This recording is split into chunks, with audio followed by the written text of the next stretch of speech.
Di sebuah desa kecil di Sumatera, seorang nelayan muda bernama Raka, bertubuh atletis dan berkulit coklat keemasan, tinggal bersama ibunya yang sakit.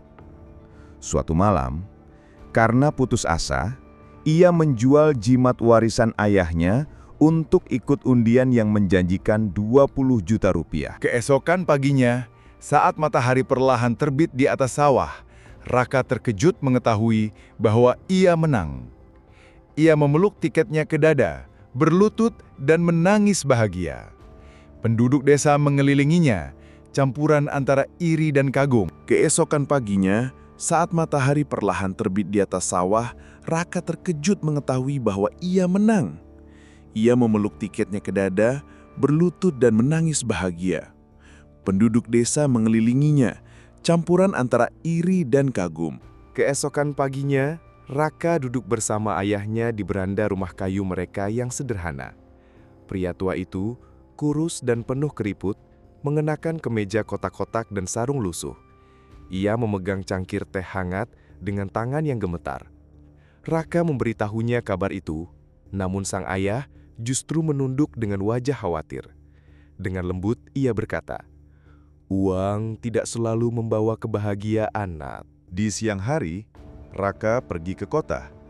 Ia terpukau oleh etalase yang berkilau, jam tangan mewah, mobil mewah yang mengilap, dan pakaian mahal. Ia terbawa suasana dan membeli motor baru, jaket kulit, dan jam tangan mahal. Ia tersenyum, tetapi jauh di dalam hatinya muncul rasa tidak nyaman. Raka kembali ke desanya dengan mengendarai motor barunya. Anak-anak berlari menyambutnya. Para tetua desa memperhatikannya dalam diam. Ia membagikan uang dan hadiah. Beberapa orang tersenyum, tetapi yang lain menatapnya penuh curiga. Ibunya mengenakan sarung dan kebaya tradisional, menyambutnya tanpa sepatah kata. Sendirian di kamarnya, Raka menatap televisi tanpa benar-benar memperhatikannya. Ia memikirkan mendiang ayahnya dan janjinya untuk tetap rendah hati. Suara uang tunai yang ditumpuk di atas meja terdengar terlalu keras. Untuk pertama kalinya, keraguan mulai muncul dalam pikirannya. Keesokan harinya, orang-orang asing datang ke desa. Beberapa mengaku sebagai sepupu jauh, yang lain sebagai investor.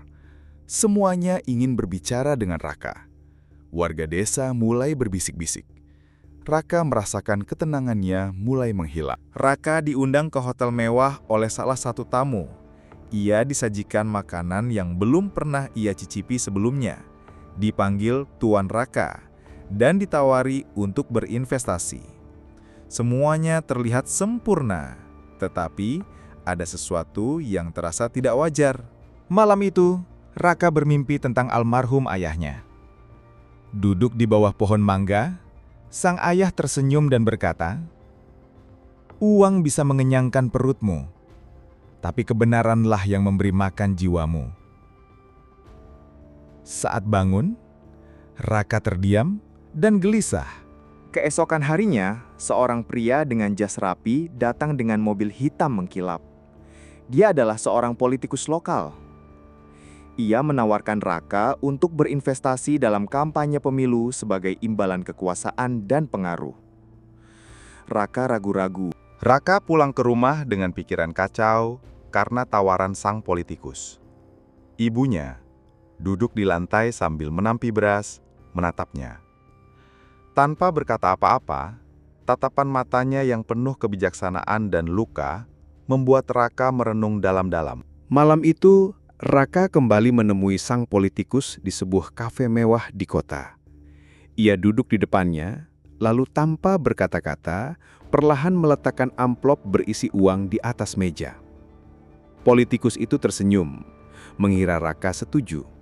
Hingga Raka mendorong amplop itu kembali ke arahnya dan menggelengkan kepala. Itu adalah penolakan. Politikus itu marah karena merasa dipermalukan, menekan media lokal untuk mencemarkan nama Raka. Keesokan harinya, wajah Raka terpampang di halaman depan koran. Nelayan penipu. Di pasar tempat ia biasa berbelanja, orang-orang memandangnya dengan sinis. Ada yang membelakanginya, Ada pula yang menyebutnya pembohong. Raka pulang ke rumah sendirian. Rumahnya sunyi. Ia duduk di lantai kayu gubuk sederhananya, memandangi tiket pemenang yang kusut di tangannya, dan bertanya dalam hati apakah semua ini layak dijalani. Ia teringat ibunya yang sudah tiada dan kehidupannya yang dulu. Air mata mengalir diam-diam di pipinya. Saat Raka memandangi jendela, teleponnya berbunyi. Nomor tadi kenal. Ia ragu sejenak, lalu menjawab. Suara resmi dari seberang mengatakan bahwa kemenangannya sedang dipersoalkan, dan ia harus segera datang ke kota untuk penyelidikan. Jantungnya terasa mencengkeram. Raka melompat ke motornya yang sudah tua. Angin menerpa wajahnya saat ia melaju kencang menuju kota. Ingatan tentang ibunya, janjinya, dan tiket pemenang terus menghantui pikirannya. Ia tak ingin kehilangan segalanya. Di balai kota, Raka dibawa ke sebuah ruangan kecil. Dua pria berbaju rapi menginterogasinya dengan keras. Mereka ingin tahu bagaimana seorang pemuda desa bisa mendapatkan tiket pemenang. Ia gemetar, tapi mengatakan yang sebenarnya. Mereka tidak percaya. Saat Raka merasa terjebak, seorang wanita masuk ke ruangan. Dialah Meira, seorang pengacara dengan mata lembut dan suara tegas. Ia meminta interogasi dihentikan. Ia percaya Raka tidak bersalah. Ia mengulurkan tangan kepada Raka dan berjanji akan membantunya. Saat Meira berbicara dengan polisi, ia meminta melihat semua bukti. Saat memeriksa berkas, ia menemukan kejanggalan. Ada satu rekaman CCTV yang belum pernah ditinjau. Ia meminta rekaman itu diputar saat itu juga. Apa yang mereka lihat akan mengubah segalanya. Video itu dengan jelas menunjukkan bahwa Meira tidak pernah meninggalkan kamar malam itu. Sebaliknya, seorang pria berjaket hitam dengan tudung menutupi wajahnya masuk diam-diam. Ia keluar sambil membawa koper. Meira menangis terharu, campuran antara kelegaan dan emosi yang mendalam. Saat Meira perlahan-lahan menenangkan diri, salah satu petugas membuka map lama yang tergeletak di atas meja. Di bagian depan tertulis nama Reka Satya. Di dalamnya terdapat foto-foto, laporan penyelidikan, dan satu nama yang terus muncul, Yuda Pramana, pria bertudung. Semuanya akhirnya menjadi jelas. Petugas menjelaskan kepada Meira bahwa Yuda Pramana dulunya adalah seorang ahli komputer jenius yang terlibat dalam aktivitas ilegal di dark web.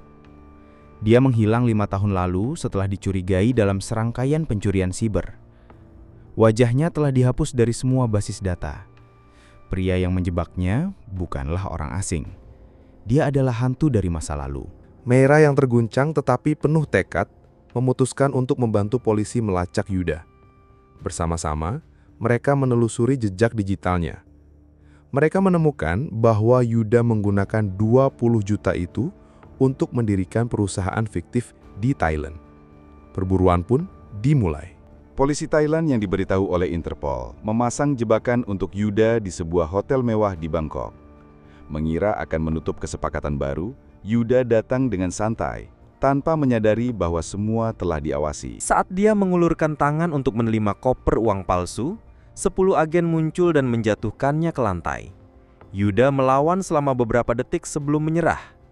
Kerumunan yang terkejut merekam kejadian itu. Duduk di ruang interogasi yang dingin, tangan Yuda diborgol ke meja. Dia tetap diam. Para agen menunjukkan bukti, foto, rekening bank, dan kesaksian. Tatapannya kosong, tetapi setetes keringat di dahinya mengungkapkan kecemasannya.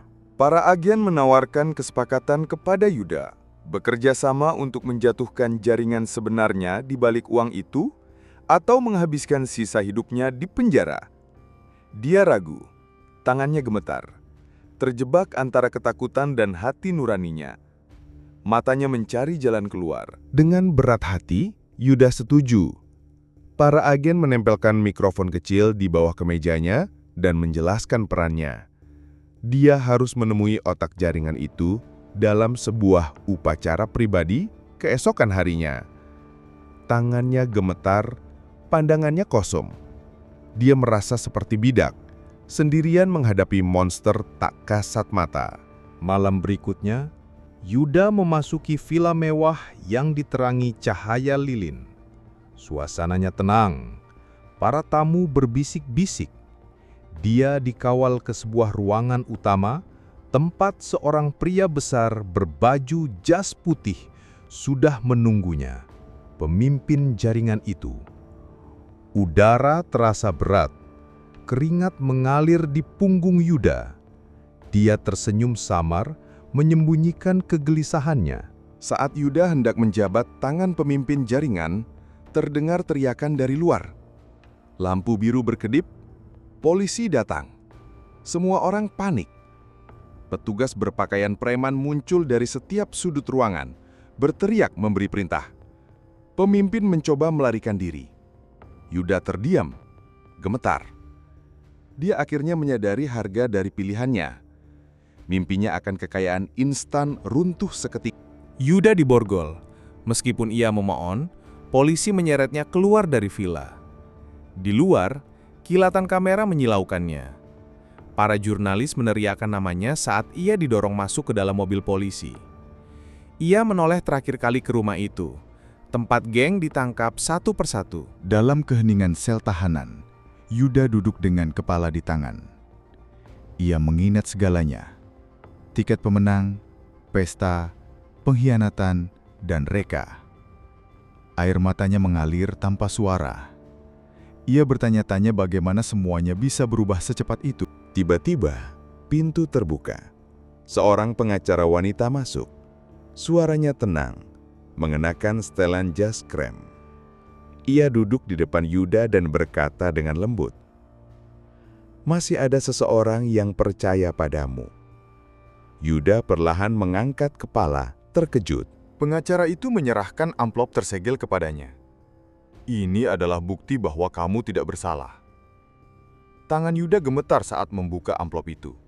Di dalamnya, foto-foto, rekaman suara, dan sepucuk surat. Matanya berlinang air mata. Ia berbisik, Aku selamat." Keesokan harinya, Yuda akhirnya keluar dari penjara. Sinar matahari menyentuh wajahnya untuk pertama kalinya dalam bertahun-tahun. Ia memeluk pengacaranya, lalu berlutut, menangis karena lega. Ia bebas. Hidupnya bisa dimulai kembali.